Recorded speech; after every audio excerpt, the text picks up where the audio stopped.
Coach Pamela Jenkins, thank you so much for joining us on Clear the Box. We Thanks for are having me. Thanks for super having me. excited to have you here. For those who don't know, this is Coach Pamela Jenkins, the head women's lacrosse coach at Delaware State University, a proud HBCU.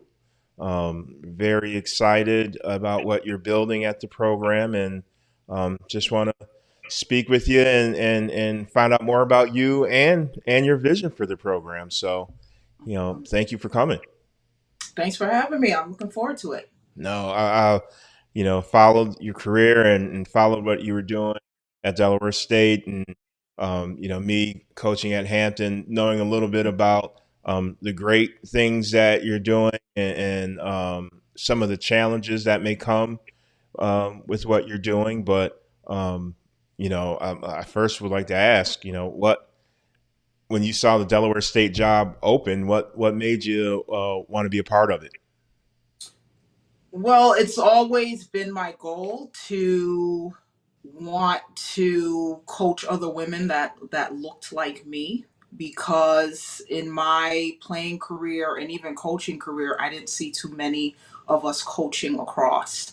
So when I saw the position, I was like, whoa, like at an HBCU, and I get to attract women that look like me in an institution where it's acceptable and okay. Yes.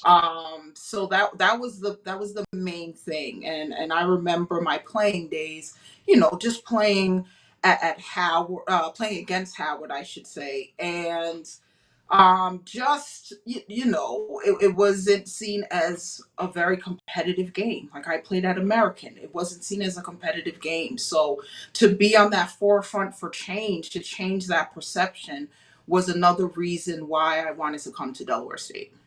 That brought me back to when I did my first prospect camp at Hampton, and there was a mother crying Mhm. because she said, "I can't find my son." It was happy tears. I can't find my son because usually I just look at the legs, and all the Right. legs looked like her son. So that Oh, just brought me back to that. oh, So man, great experience. I'm sure those were happy tears. yes, they were happy tears. So when you stepped on campus, what was it that got you that said, "This is it. This is the place I want to be"? It felt so comfortable and welcoming. Like it really felt like I was coming home. Everyone was so friendly. They expressed how they wanted the program to be successful, and that if I was given the opportunity to be here, that they would be there to support us in any way that they can. But just the outpouring of the support, how friendly everyone was, they were going out of their way to come and meet me. That's what stood out to me. From my experience, it's been the basketball or the football that kind of get that attention. Yep. So for so many people to take the time out of their busy day to want to meet me and express how excited they were for the program and for all the possibilities, it spoke volumes. Just meeting so many different people.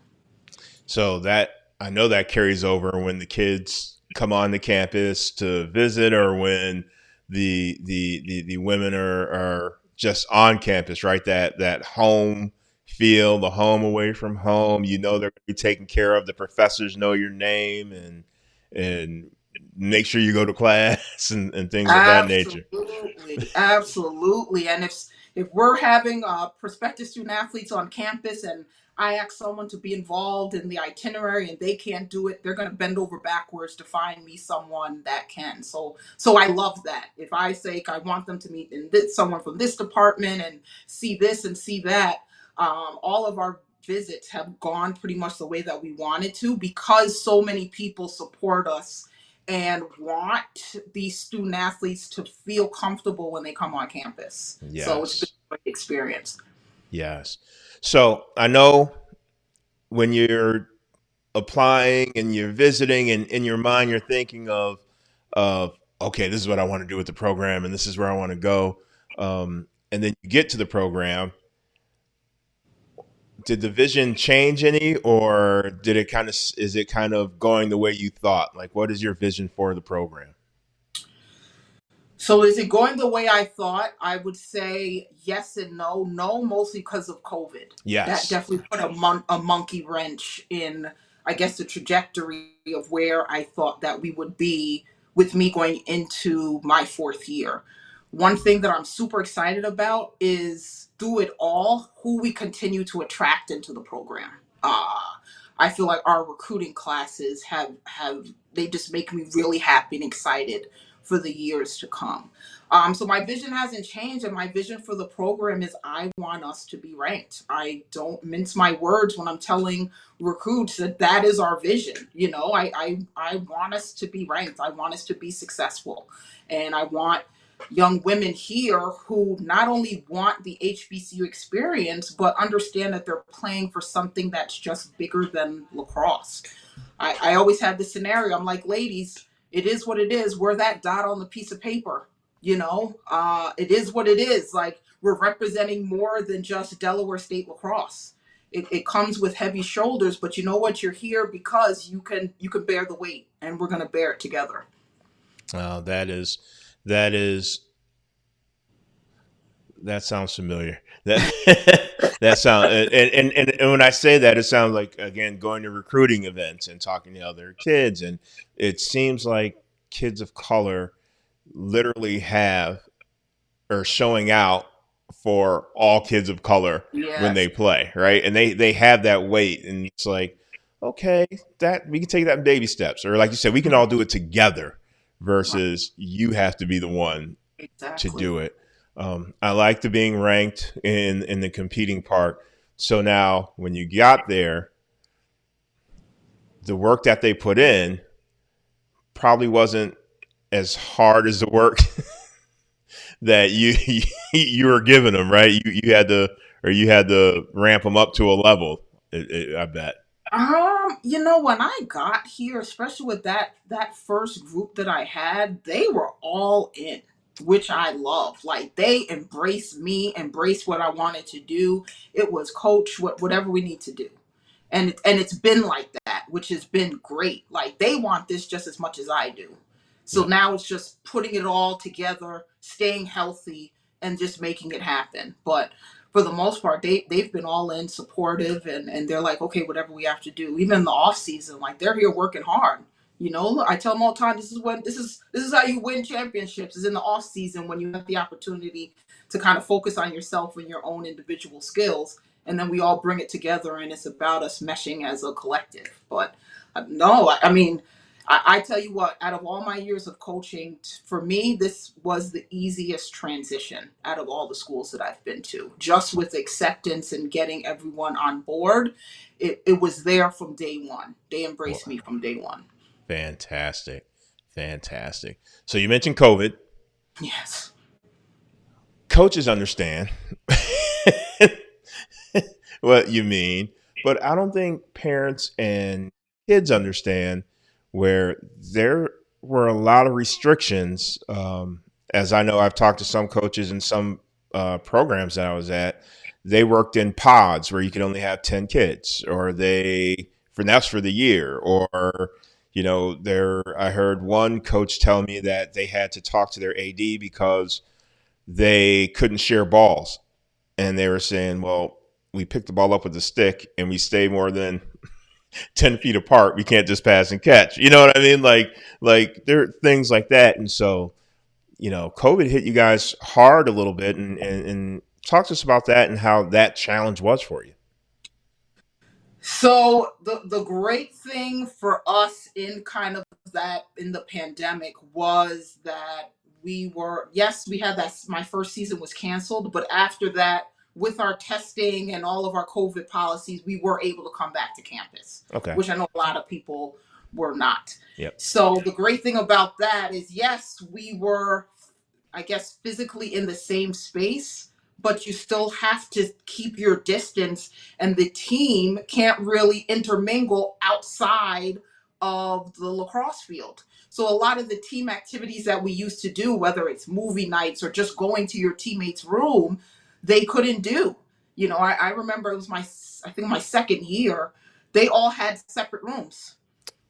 Hmm. They had individual rooms, and just all the things that you don't think about will affect your team chemistry. So they're trying to get to know each other, kind of like that separate but equal, and trying to overcome some of those barriers. And like you mentioned, we didn't necessarily have pods, but if we had to make sure that we knew each day who their partners were and have it written down, so if anything happened and there was tracing going on, that we'd be able to tell the health center who they were around. So having to keep that, or if we're traveling in a bus, it has to be the same, someone that they are in close contact with on a regular basis. So if they didn't have roommates, so it would be, okay, who lives next to them? Who do they share a hall bathroom with? So having to get those things. So it's a lot of logistics Yep.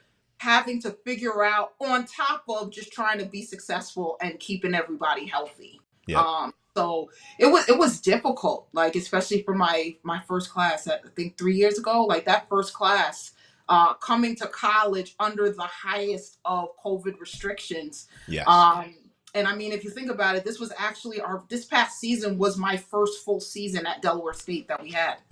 That's insane, right? When you Right? look back, I have a Yes. friend that same thing. It's like he's been there, it's going on his fourth year, but he came in the spring, so it was Mm. like his first real fall ball. Right. Right.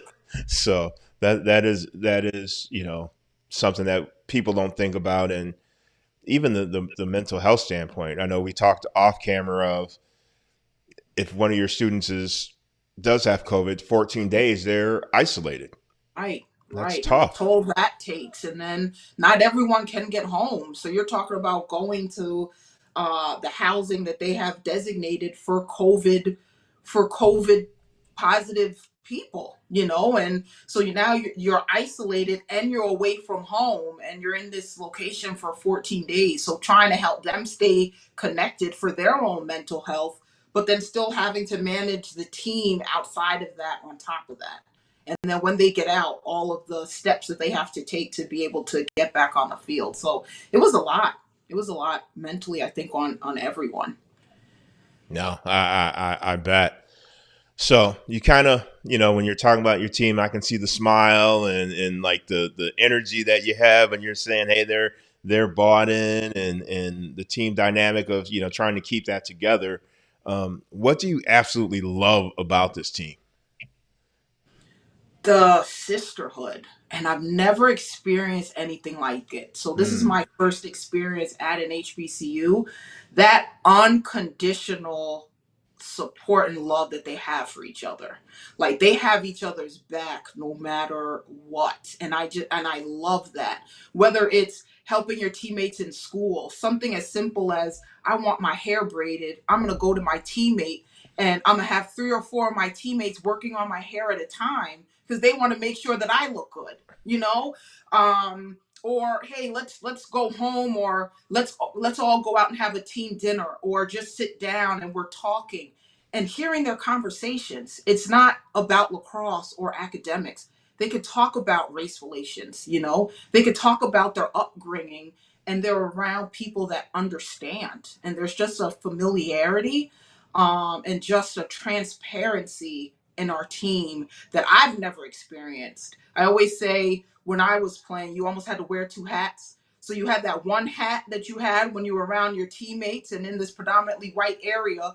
And then when you were around your friends that weren't on the lacrosse team, you could kind of be your authentic self. yes. And I am in awe of these women because they can be their authentic selves everywhere they go, whether with the team or not. And I keep telling them, I was like, you all don't understand what a privilege that is, that so many others have not had. I was like, that is a very unique experience. Yes, there are. I get phone calls every day of hey, I went to a party and this happened, or I went to in the locker room and this happened, and like you said, you're in a spot where you can be with your sisters, and if something does happen, you can talk it out. Yes. That's the Yes. good thing. How many of Mm. those conversations have you had where you just had to sit down in the office and say, "All right, let's talk it out"? Oh, yeah, all the time. All the Part time. psychologist. Yeah, all the time. But it's great because it's just a conversation. It's nothing confrontational. Like it's just us trying to work it out for the betterment of our sisterhood and to make sure that it stays strong.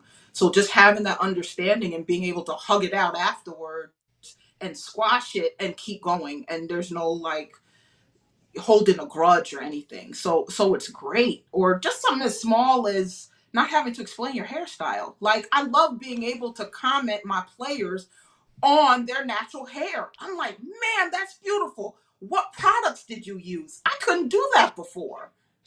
I remember our first lifting session at Hampton, and I walked in and I saw afros, I saw twists, I saw braids, I saw waves, and I was like, man, this is beautiful. Like I've never, this is interesting. Like you said, little things that you just don't think of. Right, right, Yes. right, right. So Delaware State, beautiful campus, Hmm. beautiful people, great location. Can get anywhere you want to quick. Very true. Anywhere, anywhere you want to quick. Um, which kind of puts you in a spot to, like you said, your recruiting classes and do very well quickly. One thing we've seen in the last year or so with Coach Sanders at Jackson State is the support level Hmm. and how he's getting that support to push Jackson State up rather quickly and helping him bring in the top level recruits and putting them on the equal playing field. Um, do you feel that you can get that support at Delaware State in the future? Well, first off, Deion Sanders, Hall of Famer, like grew up idolizing this man, right? Like huge celebrity, famous, knows a lot of people. Correct me if I'm wrong, but his team, when they're traveling, they wear Mike Strahan suits, They do. looking looking like $1 million every They do. time they're about to travel to a game. So support, yes, I think absolutely it would help us, it would help the majority of HBCUs. But when you're talking about someone with Dion's clout, like that's on like a completely different level for what he has been able to do for HBCUs, really putting us on the map with his sort of celebrity status. Like Yep. everyone knows who he is, right? So I love what he has done for all HBCUs, and hopefully through this they'll see what can happen with having more support, and that other schools and programs will receive it as well. I've always felt that with just doesn't even have to be Delaware State alums, but HBCU alums, with there being so many, Mm-hmm. supporting the program should be easy. And once they start to see what your vision is and what's coming along, I think that's going to really happen. But I also think, again, being in the area that you're in, it should be a great way to support by attendance. You should be able to pull in some. Again, I'm just going off of the area I lived in, Philly for a while. I actually lived in Exton, right, literally a stone's throw from Delaware. Mm-hmm. So I've been to Delaware State a lot, but it just seems like you're in a prime spot that your program can explode and really do something special. Absolutely. And I will say the support that we've received, just with fans coming to our games has been incredible. I don't think I've been someplace where you see a women's lacrosse team kind of fill the stands like we have the ability to do. So it's not just parents, but it is also parents. Like, and parents aren't coming by themselves. They're bringing their aunts and cousins and everyone, and they all want to see us play and support us any way we can. So it's been great. It's been great to have that support and people wanting to see us, whether it's home or away. So that's great. Yeah, I just saw. I think was it yesterday or the day before. Jovan Miller, um, he's in Peru climbing a mountain, and he had the Delaware State shirt on, Yes. which Oh man, we're like, man, we're in Peru wearing our gear and posting pictures. Like, it doesn't get better than that. Like, that's the utmost of support right there. Like, that's phenomenal. yeah. So we've discussed the sisterhood, and we've discussed even your feeling of what it's like to play at a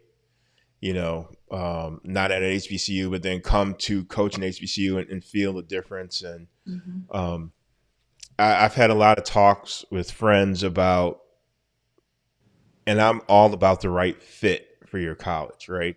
Um, and I've dealt and helped a lot of kids get to college, and a lot of times it is, I want to play lacrosse no matter what, and they get there and the fit's not right. Or I've seen, it not be the right coaching staff, or it not be, it could be something where it's like, hey, this is a big time place, but there's 7 All-Americans ahead of me Right. sitting right next to me, and I could go over to this place that has everything that this place has, and be a contributor. And so, how do you, and again, in general terms, not for your program, but just in general Mm-hmm. terms, how do we help our kids find the right fit?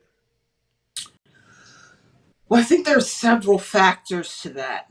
Um, I think one, with the fact that there are not a lot of coaches of color to tell them about the great things that HBCUs are and bring to the table, is one of the reasons. It's just unfamiliar when you're in these predominantly white schools and areas that you've heard a lot about HBCUs. I might have heard of it, but experiencing it is something completely different. Mm-hmm. And that's why when I'm recruiting, I'm always like, you need to come on campus. I could talk about it as much as I can, but I'm always like, I need to get you on campus so you can see and feel what I'm talking about. Um, and I think too, just I think word of mouth, just getting out and having more of those who have gone to HBCUs continue to just advocate and share their unique experience. I just feel like it's just not talked about enough, the opportunity and the experience that you have being around people that look like you. And I feel like once it's an option and people encourage it and see it as kind of a final destination instead of kind of settling, I feel like that's when we'll get there. But I think we've been successful recruiting wise because we're very adamant about early on in the process getting them to campus. And then they feel it and they see it and they're like, whoa, yeah, this is different. Walking around and seeing other people that look like you, or when we're out on the field, like, yeah, we can be silly, but we're also going to work hard. So them seeing that too, hearing music that they would also listen to off the field that we're playing in our warm-ups, like all those things matter and make a difference. No, that is that is fantastic, and that's kind of my goal. Like, I just want to make sure the kids find the right fit, no matter, hey, if you want to be a an artist, don't go to engineering school. You know what I mean? Like, let, Right. let's start working and narrowing this down and help you out a little bit. But no. So my last question for you, I always think back to, and I ask all coaches this. I think back to my first year of coaching. Um, I was coaching my team up, and they weren't getting something, and I was coaching like my mentors. I wasn't me. And I remember um, coming home, sitting down, like, man, why isn't this working? My mentors did it. It was easy. It was good to go. And it really took me that year and until the summer to find my coaching voice and to find out how to be me, right? Take pieces of other people. Do you remember when you found your coaching voice and found out who you were as a coach? I'll be honest, it wasn't until I came to Delaware State. Mm. Um, I feel like up until I came to Del State that I was just that black female that coached a predominantly white sport. And it's not until I came here where it was, oh, that's Coach Jenkins. As he had a name and a recognition and student athletes that embraced what I was saying and wanted to go out and execute it and bought into what I was saying. So then it was just like, oh, that's what it's kind of my aha moment, right? When you see people that buy in and are listening to you. So it was definitely when I got here and just the support and how they were like, whatever you need, coach, what do we have to do? And then it was like, oh, they're listening to me. They want to hear what I have to say and go out and do it. So that makes it on me, then makes me want to be a better coach so that I'm preparing them the best way that I can so that they can go out and execute on the field and in life. Like we talk about it all, right? I talk to them all the time about being a black female in this society and what that means, right? So I think being able to share that on both fronts helps. And it helped me grow and kind of be that coach that I always wanted to be. I can tell you the best thing ever is getting those text messages, and you know, I still get text messages from the kids that I coached at Colby, and it was I don't even know how many years ago now. I don't even want to think back that far, but it'll be like on New Year's, and there's a group text, and hey, coach, remember when this or that, or you get the coach from your former player, hey, remember you talked about this? Well, they doing this at my job. So it it truly is more than just X's and O's. It truly is. It truly is. Yes, I know you know firsthand. Well, Coach Jenkins, thank you so much. Thank you for your time.